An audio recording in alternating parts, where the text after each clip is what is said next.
കൂട്ടുകാരെ എന്തൊക്കെയുണ്ട് വിശേഷങ്ങൾ? എല്ലാവരും സുഖമായിട്ടും സന്തോഷമായിട്ടിരിക്കുന്നു വിചാരിക്കുന്നു. നമ്മളിവിടെ സുഖമായിട്ട് സന്തോഷമായിട്ടിരിക്കുന്നു. അപ്പോൾ ഇന്നത്തെ നമ്മുടെ റെസിപ്പി എന്ന് പറഞ്ഞാൽ നമ്മളൊരു അടിപൊളി ചമ്മന്തിയുടെ റെസിപ്പിയാണ് കേട്ടോ. അതായത് നമ്മളൊരു സ്പെഷ്യൽ ചമ്മന്തിയാണ് ഉണ്ടാക്കുന്നത്. നമുക്കൊരു 2-3 ദിവസം കേടുകൂടാതെ ഇരിക്കും കേട്ടോ. അടിപൊളിയാണ്. ചോറിൻ്റെ ഒപ്പം ഈ ചമ്മന്തി മാത്രം മതി കേട്ടോ. ചമ്മന്തി എന്ന് പറയാം, ചമ്മന്തിപ്പൊടി എന്നും പറയാം കേട്ടോ. ഇത് മാത്രം മതി. വീഡിയോ പറയുമ്പോൾ തന്നെ എനിക്ക് വായിൽ വെള്ളം വരുന്നു. സൂപ്പർ ചമ്മന്തിയാണ് കേട്ടോ. വേറെ കറികളൊന്നും വേണ്ട. അപ്പോൾ ഇതെന്താ ഐറ്റം എന്ന് വെച്ചിട്ടുണ്ടെങ്കിൽ നമ്മൾ ഉണക്കസ്രാവ് വെച്ചിട്ടാണ് ഈ ചമ്മന്തിപ്പൊടി ഉണ്ടാക്കിയിട്ടുള്ളത്. നല്ല ടേസ്റ്റാണ്, ഒന്നും പറയാനില്ല. അപ്പോൾ നമ്മൾ ഈ ചമ്മന്തി എങ്ങനെയാണ് ഉണ്ടാക്കണമെന്ന് ഒന്ന് കണ്ടു നോക്കിയാലോ. അതിന് മുന്നേ നമ്മുടെ ചാനൽ ആദ്യമായിട്ട് കാണുന്ന കൂട്ടുകാരാണെങ്കിൽ ഒന്ന് സബ്സ്ക്രൈബ് ചെയ്യാനും വീഡിയോ കണ്ടതിന് ശേഷം ലൈക്ക് ചെയ്യാനും കമൻറ്റ് ചെയ്യാനും ഒന്നും മറക്കല്ലേ. അപ്പോൾ നമുക്ക് ഇതെങ്ങനെയാണ് ഉണ്ടാക്കിയെന്ന് ഒന്ന് കണ്ടു നോക്കാം. തന്നെ ഞാൻ ഒരു നല്ല അടിപൊളി ഒരു 50 ഗ്രാമൊക്കെ ഉണ്ടാവും തോന്നുന്നു. ഒരു നല്ല ഉണക്കസ്രാവ് ഇല്ലേ, നല്ല അലുവ കഷ്ണം പോലെ എന്നൊക്കെ പറയും, അങ്ങനത്തെ ഒരു പീസ് എടുത്തിട്ടുണ്ട് കേട്ടോ. ഇനി നമുക്കിതൊന്ന് കട്ട് ചെയ്തിട്ട് ചെറിയ ചെറിയ പീസുകളാക്കിയിട്ട് വരാം കേട്ടോ. അപ്പം ഞാൻ ചെറിയ ചെറിയ പീസുകളാക്കി നന്നായി കഴുകി വൃത്തിയാക്കി വന്നിട്ടുണ്ട് കേട്ടോ. പിന്നെ നല്ല ഉപ്പുണ്ടാവും കേട്ടോ. ഉപ്പ് പോകാൻ വേണമെങ്കിൽ നിങ്ങൾക്ക് കുറച്ച് നേരം വെള്ളത്തിൽ കടലാസൊക്കെ കീറിയിട്ട് ഇട്ട് വെക്കുക കേട്ടോ. അപ്പോൾ ഞാൻ അതൊന്നും ഇട്ട് വെച്ചിട്ടില്ല. അപ്പോൾ അതായത് കുറച്ച് നേരം കഴുകിയതിന് ശേഷം കുറച്ച് മഞ്ഞൾപ്പൊടിയും മുളക് പൊടിയും ഒക്കെ ഇട്ടിട്ട് നമുക്ക് ഈ സ്രാവ് ഒന്ന് വറുത്തെടുക്കണം. അപ്പോൾ അതൊന്ന് ജസ്റ്റ് ഉപ്പല്ല മുളക് പൊടിയും മഞ്ഞൾപ്പൊടിയും കൂട്ടിയിട്ട് ഒന്ന് മസാലയായിട്ട് ചേർക്കണം. ഉപ്പ് നിങ്ങൾ ഇടേ ചെയ്യരുത് കേട്ടോ, കാരണം സ്രാവിൽ നല്ല ഉപ്പുണ്ടാവും കേട്ടോ. അപ്പോൾ അത് ആ സ്രാവ് കഷ്ണങ്ങൾ നമുക്കൊന്ന് ജസ്റ്റ് ഒന്ന് വറുത്തെടുക്കണം കേട്ടോ. അതിനായിട്ട് ഒരു ചട്ടിയിലേക്ക് ഞാൻ കുറച്ച് ഓയിൽ ഒഴിച്ച് കൊടുക്കുന്നുണ്ട്. ഓയിലോ വെളിച്ചെണ്ണ എന്ത് വേണമെങ്കിൽ ഒഴിക്കാം കേട്ടോ. അപ്പോൾ കുറച്ച് ഓയിൽ ഒഴിച്ച് കൊടുത്തിട്ടുണ്ട്. നമുക്കൊന്ന് ജസ്റ്റ് ഒന്ന് അതൊന്ന് വറുത്തെടുക്കുക വേണ്ട കേട്ടോ. അപ്പോൾ എണ്ണ ചൂടായതിന് ശേഷം നമ്മുടെ സ്രാവിൻ്റെ കഷ്ണങ്ങൾ ഓരോന്നോരോന്നായിട്ട് നമ്മൾ മസാല ചേർത്ത് വെച്ചിട്ടുണ്ടല്ലോ നമ്മുടെ ചീഞ്ചട്ടിയിലേക്ക് ഇട്ടിട്ട് ഒന്ന് വറുത്തെടുക്കാം കേട്ടോ. കസ്രാവായ കാരണം തന്നെ നല്ല ഉപ്പുണ്ടാവും. അത് കാരണമാണ് ഉപ്പിടരുത് എന്ന് നിങ്ങളോട് പറഞ്ഞത് കേട്ടോ. പിന്നെ നമ്മൾ ചമ്മന്തിപ്പൊടിക്ക് നാളികേരം അതൊക്കെ കൂട്ടി വരുമ്പോൾ നമുക്ക് ഉപ്പ് കറക്റ്റായിട്ട് ബാലൻസ് ആവും കേട്ടോ. അപ്പോൾ അങ്ങനെ ചെയ്താൽ മതി. നിങ്ങൾക്ക് ഉപ്പ് ഉണ്ടെന്ന് തോന്നുകയാണെങ്കിൽ മുന്നേ തന്നെ കുറച്ച് കടലാസൊക്കെ ഇട്ട് വെള്ളത്തിൽ ഇതിട്ട് വെച്ചാൽ മതി കേട്ടോ കുറച്ച് നേരത്തേക്ക്. അപ്പോൾ ഉപ്പൊക്കെ ഒന്ന് കുറയും. അപ്പോൾ ആ സ്രാവൊക്കെ നന്നായിട്ട് മൊരിഞ്ഞ് വന്നിട്ടുണ്ട് കേട്ടോ. ഇനി നമുക്കത് ഒരു പാത്രത്തിലേക്ക് മാറ്റിയെടുക്കാം കേട്ടോ. നന്നായി അങ്ങോട്ട് കരിയണ്ട, ജസ്റ്റ് ഒന്ന് മൊരിഞ്ഞാൽ വന്നാൽ മതി. കണ്ടില്ലേ, ഈ ഒരു പാകത്തിന് വന്നിട്ട് ഞാൻ അതൊക്കെ ഒരു പാത്രത്തിലേക്ക് മാറ്റിയെടുത്തിട്ടുണ്ട് കേട്ടോ. ഇനി ഒരു പാൻ വെച്ചിട്ട് നമുക്ക് ആ എടുത്ത് വെച്ചിട്ടുള്ള നമ്മൾ ഈ സ്രാവൊന്ന് വറുത്തെടുത്തില്ലേ, ആ വെളിച്ചെണ്ണ തന്നെ നമുക്ക് അതിൻ്റെ തെളിയായിട്ട് നമുക്ക് ഈ ചമ്മന്തി എടുക്കാം കേട്ടോ. അതിൽ നമുക്ക് തോനെയൊന്നും വേണ്ടി വന്നില്ല. അപ്പോൾ അത് ഞാൻ അതിൻ്റെ അടിയൊന്നും ഇളകാണ്ട് തെളി മാത്രം നമ്മൾ ഇതിലേക്ക് ചമ്മന്തിയിലേക്ക് എടുത്തിട്ടുണ്ട് കേട്ടോ. കാരണം ഇതിലെല്ലാം മറ്റേ സ്രാവ് വറുത്തതിൻ്റെ എല്ലാ അതും ഇതിലുണ്ടാവും കേട്ടോ. പിന്നെ ഞാനൊരു കൈപ്പിടി നിറച്ച് നമ്മുടെ തേങ്ങ ഇട്ട് കൊടുക്കുന്നുണ്ട്. പിന്നെ ഒരു കൈപ്പിടി നിറച്ച് ചുവന്നുള്ളിയാണ് കേട്ടോ നമുക്ക് തോനെ വേണ്ടത്. അപ്പോൾ ഞാനൊരു കൈപ്പിടി നിറച്ചിട്ട് കൊടുത്തിട്ടുണ്ട്. ഇനി നമുക്കിതൊന്ന് ജസ്റ്റ് ഒന്ന് മൂപ്പിച്ചെടുക്കണം കേട്ടോ. അപ്പോൾ നല്ലൊരു നമ്മുടെ ഈ ഉണക്കസ്രാവ് വറുത്ത എണ്ണയും കൂടി ഒഴിച്ചപ്പോൾ നാളികേരം ഒന്ന് മൂത്ത് വരുമ്പോൾ ശരിക്കും ആ സ്രാവിൻ്റെ മണം അതിലേക്ക് വന്നു കേട്ടോ. കാരണം നമ്മൾ വറുത്ത എണ്ണയല്ലേ ഉപയോഗിച്ചത്, അതുകൊണ്ടാണ് കേട്ടോ. അപ്പോൾ അതൊന്ന് വറുത്ത് വരുന്നതിന് ശേഷം നമുക്കിതാ ഒരു പിടി കറിവേപ്പില ഇട്ട് കൊടുക്കുന്നുണ്ട് കേട്ടോ. അപ്പോൾ ഞാൻ നല്ല ഫ്രഷ് കറിവേപ്പില ഒരു പിടി ഇട്ട് കൊടുത്തിട്ടുണ്ട്. ഇനി അതും കൂടി ഒന്ന് ജസ്റ്റ് ഒന്ന് മൂത്ത് വരുമ്പോൾ പച്ചമുളക് ചൂന്നിമുളകൊക്കെ ഉണ്ടെങ്കിൽ നിങ്ങൾക്ക് ഇപ്പോൾ വേണമെങ്കിൽ ഇട്ട് കൊടുക്കാം കേട്ടോ.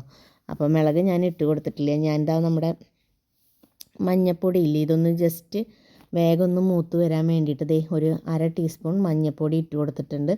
അതും കൂടി ആകുമ്പോൾ തന്നെ പെട്ടെന്ന് നമുക്ക് നാളികേരം ഇതൊക്കെ ഒന്ന് വേഗം മൂത്ത് കിട്ടും കേട്ടോ. അപ്പം ഞാൻ അത് മഞ്ഞൾപ്പൊടി ഇട്ടിട്ട് ഒന്ന് ഇളക്കാം. നമുക്ക് ഇനി എണ്ണയുടെ ആവശ്യമൊന്നും വന്നിട്ടില്ല കേട്ടോ, കാരണം നാളികേരത്തിൽ നിന്ന് തന്നെ ഈ എണ്ണ ഇറങ്ങി വന്നോളൂ കേട്ടോ. അപ്പോൾ പിന്നെ ഇനി നമ്മൾ എണ്ണയൊന്നും ഒഴിച്ചു കൊടുത്തിട്ടില്ല.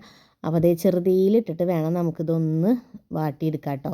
അപ്പോൾ ഞാനൊരു 5 വറ്റൽമുളക് ഞാൻ ഇട്ടിട്ടുണ്ട്. ഇത് ഞാൻ അതിൻ്റെ കൂടെ ഇട്ട് കൊടുക്കുകയാണ്. അതും കൂടി ഒന്ന് ജസ്റ്റ് ഒന്ന് ഈ നാളികേരം മൂക്കണേൻ്റെ ഒപ്പം അതും കൂടി ഒന്ന് മൂത്ത് വരട്ടെ കേട്ടോ. അപ്പോൾ ഇത് കുത്തുമുളക് എന്ന് പറഞ്ഞിട്ടുണ്ടെങ്കിൽ നിങ്ങൾക്ക് അതിട്ട് കൊടുക്കാം. ഞാൻ അതില്ലാത്ത കാരണം ഈ വറ്റൽമുളക് ഇട്ട് കൊടുത്തതാട്ടോ. അപ്പോൾ ചെറുതീയിൽ തന്നെ ഇതിൻ്റെ കൂടെ തന്നെ കിടന്ന് ഇത് മൊരിഞ്ഞോളൂല്ലോ. അപ്പോൾ അതൊന്ന് ജസ്റ്റ് റോസ്റ്റ് ചെയ്തെടുത്തതിന് ശേഷം നമ്മുടെ അപ്പോൾ അതവിടെ ഇരുന്നാവട്ടെ. അപ്പോൾ അതിന് ശേഷം നമ്മൾ ഈ എടുത്ത് വെച്ച ഉണക്കസ്രാവില്ലേ, അത് നമുക്കൊന്ന് പൊടിച്ചിട്ട് വരാം. കണ്ട ഇതേപോലെ പൊടിച്ചെടുത്തിട്ട് വരാം കേട്ടോ. ആ പൊടിച്ചെടുത്തിട്ടുള്ള നമ്മുടെ ഈ ഉണക്കസ്രാവിൻ്റെ ആ പൊടിയുള്ള സാധനം നമുക്ക് മിക്സിയുടെ ജാറിൽ നിന്ന് നമ്മുടെ ഈ പാത്രത്തിലേക്ക് ഇട്ട് കൊടുക്കാം. ഇതും കൂടി ഇട്ട് കഴിഞ്ഞാൽ നമ്മുടെ ചമ്മന്തി സെറ്റാവും കേട്ടോ. അപ്പോൾ ഒരു നല്ല മണം കേട്ടോ. സ്രാവും കൂടി ഇട്ട് ഇളക്കി വരുമ്പോൾ നമ്മുടെ ചമ്മന്തിക്ക് നല്ലൊരു സ്മെല്ല്, നല്ലൊരു ഇതുകൊണ്ട് കേട്ടോ. ഇങ്ങനെ തന്നെ നമുക്കിങ്ങനെ നുള്ളി എടുത്ത് കഴിക്കാൻ നല്ല ടേസ്റ്റാണ് കേട്ടോ. ഉപ്പിൻ്റെ കാര്യം എന്ന് പറയുക വെച്ചാൽ നമ്മൾ ഈ തേങ്ങയുടെയും ഇതിൻ്റെയൊക്കെ അളവ് എങ്ങനെയാണ് കൂടിയും കുറഞ്ഞിരിക്കുമ്പോൾ ഉപ്പ് ചിലപ്പോൾ കൂടുതലും കുറവിലൊക്കെ ആയിട്ട് വരും കേട്ടോ. പിന്നെ ഞാൻ പുളിക്ക് വേണ്ടിയിട്ട് ഒരു കഷ്ണം കോൽപ്പുളി ഇട്ട് കൊടുത്തിട്ടുണ്ട് കേട്ടോ. നിങ്ങൾക്ക് തക്കാളി വേണമെങ്കിൽ ഉപയോഗിക്കാം, മാങ്ങ വേണമെങ്കിൽ ഉപയോഗിക്കാം.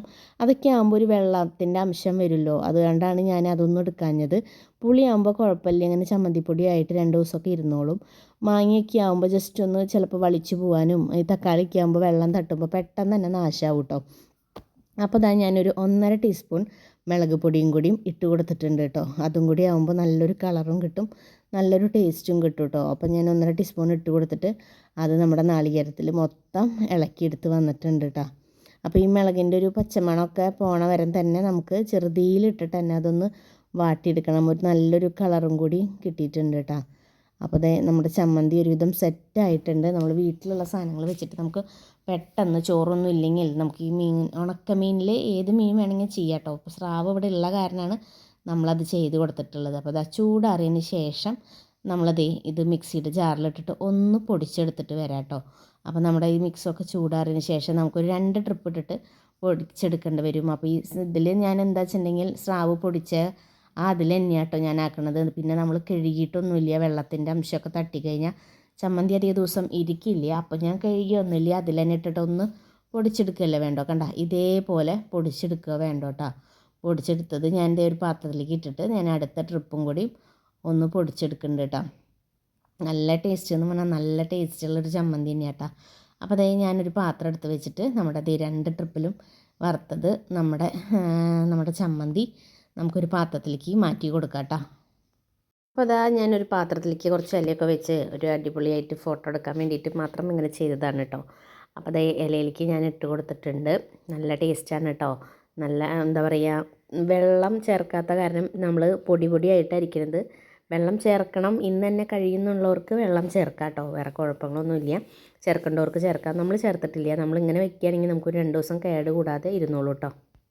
പിന്നെ ഞാൻ പാത്രത്തിലൊക്കെ ആക്കി കൊടുത്തിട്ടുണ്ട്. പിന്നെ ഇതേപോലെ കണ്ടെയ്നറിൽ ഇട്ടിട്ട് നമ്മൾ എടുത്ത് വെക്കുകയാണെങ്കിൽ നമുക്കൊരു 2-3 ദിവസം നമുക്ക് എടുക്കാം കേട്ടോ. നമുക്ക് ഫ്രിഡ്ജിൽ വെക്കുകയാണെങ്കിൽ അധിക ദിവസം ഇരിക്കും. നമ്മൾ പുറത്ത് വെക്കുകയാണെങ്കിൽ അധിക ദിവസം ഒന്നും എടുക്കില്ല. പെട്ടെന്ന് നാളികേരമായാലും പെട്ടെന്ന് നാശമാവും കേട്ടോ. നല്ല ടേസ്റ്റുള്ളൊരു ചമ്മന്തി. അപ്പോൾ ഞാൻ ചൂട് ചോറിലേക്ക് നമ്മുടെ ഈ ചമ്മന്തിപ്പൊടി ഇട്ടിട്ട് കഴിക്കാൻ പോവുകയാണ്.